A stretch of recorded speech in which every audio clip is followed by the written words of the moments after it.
Hello, good morning, and welcome back to Stop and Go F1 on this F1 season finale day. We've already had F1 Academy, and now it is time for the Formula 2. A huge title battle going into Formula 2 that ends with a bit of a whimper rather than a bang. We'll get into all of that and much more just in one moment. Before we do, remember to like and subscribe, and a huge shout out to our members, Dakota, The Joyous James, Robin Myers, Cinnamon Strudel, and our newest member, Jack Hawk. And if you want to become a member, there is a link in the description down below. But let's get into this. Formula 2, Hadjar, Bortoleto, and Aaron all go into this weekend with the possibility of becoming Formula 2 champion. As we enter the sprint race, it's Cordeal on pole, Dirksen alongside him. But as we start this race, it is Pepe Marti who jumps from P4 all the way up to P1. Another big jumper was Miney, who went from... he gained 6 places on the first lap, and he's now up in P2. Further back down, Martin spins, and Isaac Hadjar, he's had a bad weekend here because he loses 4 places on the start. He was squeezed in between Miata and Miney at the start of the race.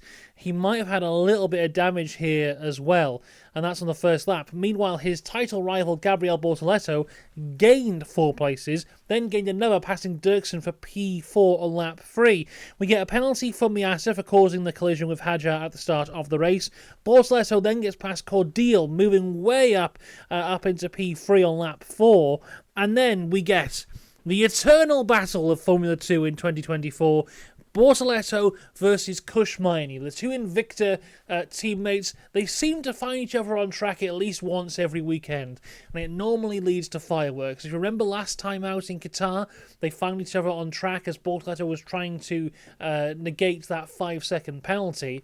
But this time round, there's no penalty. It's all out racing. But Miney, you know what? For the first time all year, he goes, you know what? I'll make it easy on my teammates. And Bortoleto makes it look easy, passing Miney for P2 on lap 6.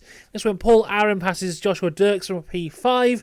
Further back now, Miney, I think, pushed his tyres a bit too hard on that opening lap. Also may have locked up a little bit into turn 1 because his tyres are just dead and he is just falling back. Cordeal passes him, Aaron passes him, Dirksen passes him, Behrman and Boganovic pass him within the matter of like 3 corners. He loses 2 positions. It's not going well for him.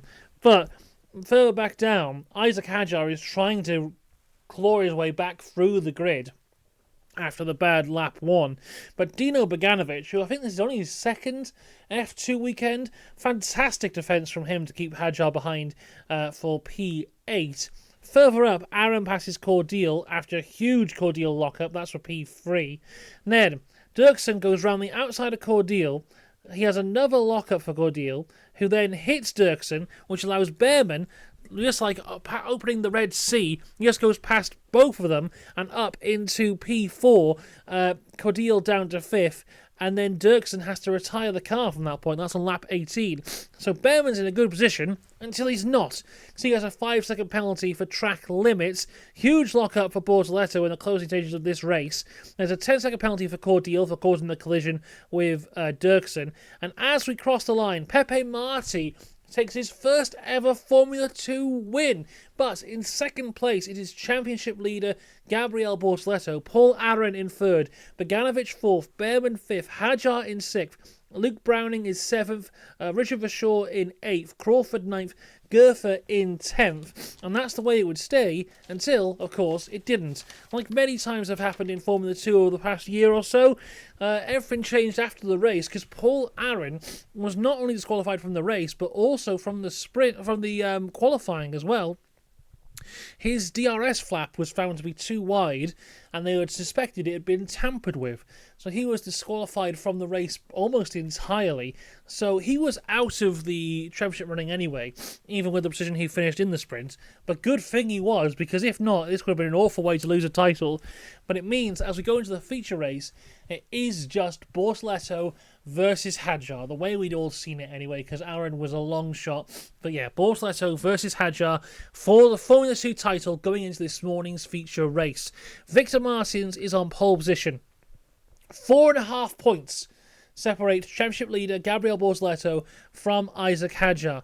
Bortoleto is second on the grid, Hadjar is third. And as we start the race, it's Gabriel Bortoleto who jumps into the lead of the Formula 2 feature race. But further back, it's Kush Maini and Isaac Hadjar going wheel to wheel for P2. Kush Maini finally being the good teammate and getting his elbows out, keeping his teammate's title rival behind him. Maini has P2 from Hadjar in P3. But also, we cut to the pit lane and we see a Red Bull liveried car in the pit lane as it's stalled on the grid. They've just pushed it back. And it says below, Isaac Hadjar. And you go, but wait a minute, how can Isaac Hadjar be in the pits? He's just battled Kush Maini for P2. It turns out that wasn't Isaac Hadjar at all. That was actually Pepe Marti, who had an incredible start and was battling Kush Maini.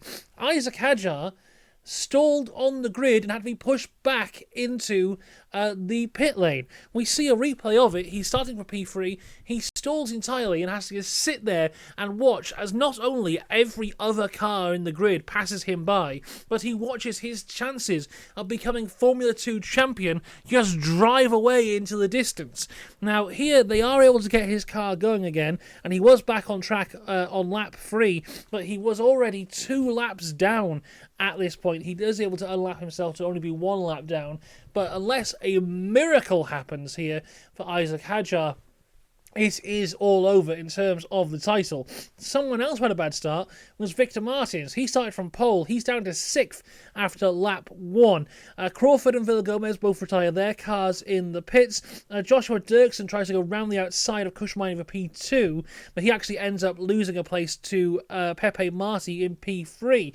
This is when we get our first few pit stops. These soft tyres that they were on today do not last long at all, so it's around about lap 7 or 8 we get the first pit stops from Maini, Dirksen, Martins, Gerfer, Behrman, Fornaroli, I've already said Martins.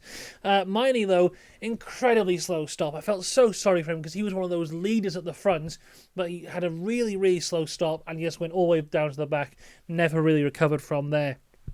We get an update here that after Bortoleto's pit stop on lap 8, Hadjar is 44 seconds behind him. And you know what? You've got to say this about Hadjar. In an awful, awful position here. And we don't know if the stall was his fault or it was a problem with the car or whatever it was. But whatever it was, he never gave up. He always wanted to know where Bortoleto was. The easy thing to do for Hadjar would have just been to retire the car. When he was in the pit lane, just get out because the title's over. But he didn't. He stayed in there. He was always asking questions as to where Bortoleto was, what was going on in the race. He was properly in it. He never gave up. It was a massively uphill battle that was never really on. But still, I think that is a great thing you can say about Isaac Hadjar there. Meanwhile, back to Bortoleto, he's under massive pressure from Joshua Dirksen at this point. Then he goes wide at one point, locks up, and then loses the place. Dirksen goes through. Hadjar pits at this point for his 1 pit stop of the race. Bortoleto is complaining of brake issues at this point, but it could just be the temperature of the tyres.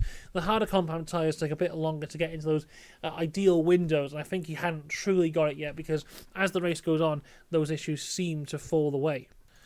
Now, someone who had a fantastic race this weekend is Richard Verschoor. He was on the alternative strategy, and here he goes right the outside of Amory Cordial for P2. Ollie Behrman's still doing pretty well here. He passes Ollie Gerfer for P12, but then Gerfer is able to take it back pretty much instantly. Ollie Behrman, the only Prema car running this weekend.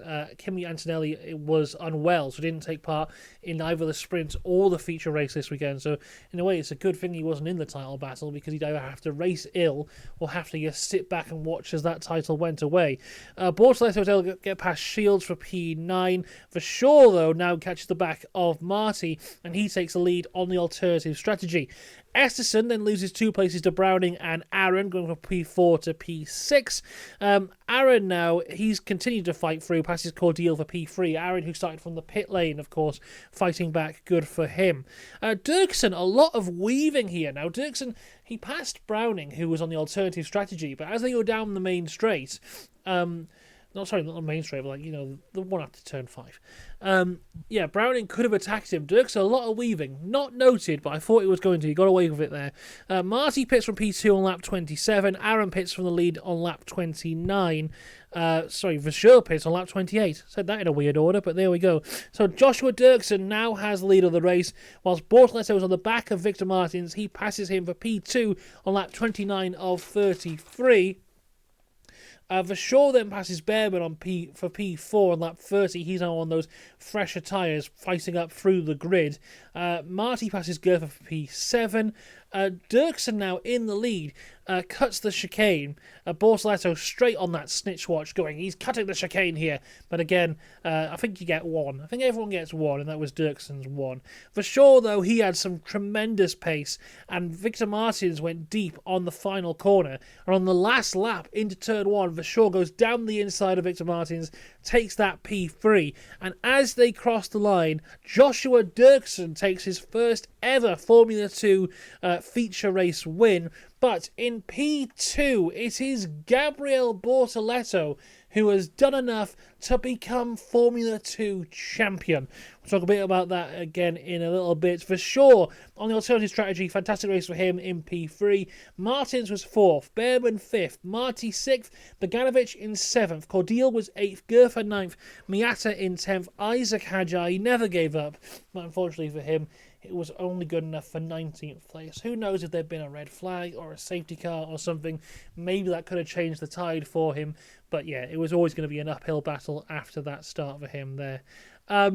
Let's go back to Bortoleto, though, because what an incredible talent he is. Last year, he was a rookie in Formula 3. He won the title. This year, he's come into Formula 2, a rookie. He's won the title. And now next year, he's off into F1 already. What a trajectory this guy has had. I know he's going to be in the Sauber, who haven't been great this year, although the last 2 races, they look actually quite decent for the first time all year, so who knows how all that will go into next year. But I really hope they get a good car underneath him, because I think he's an extraordinary driver. He has the whole of Brazil behind him. They're super passionate about him, and I think he's just incredible. He's one of the best young talents we've seen in a long time. If you want to talk about drivers who have won both F2 and F3 on their rookie years, there's only Oscar Piastri. Now, Leclerc and Russell did it, but it was GP3 then, not Formula 3, so there's pedantics there. But, if you look at that group there then, Leclerc, Russell, Piastri, Bortoleto, that's quite the group to fall into there. An incredible talent. I wish him all the luck in the world in his F1 career, because I think he's just really special. I'm looking forward to seeing what he does from there. But there you go. That is the end of Formula 2 for 2024. We have a very deserving champion. We've had a great year. A year of shocks as well. Because remember, coming into this year, we were all talking about Behrman, Martins, Antonelli. And those were the names that we didn't really see them at the front that often. I think they all won races. Behrman, I think, won 2 or 3. So they were there at the front occasionally. But those consistent guys, your Hadjars of the world, your Bortoletos, Paul Aaron at the start of the season was fantastic, and it all fell apart. Maloney's start of the season as well was incredible. I haven't even mentioned him in this video here, but he was amazing at the start of the year. We've had some really good talent. Formula 2 is excelling yet again, and I look forward to talking about it next year. But for now, that is Formula 2 for 2024. Let me know what you think. Send your congratulations to our Formula 2 champion, Gabriel Bortoleto, and I will see you later on for the final race of Formula 1 in 2024. I'll see you then. Until then, have a good one. Goodbye.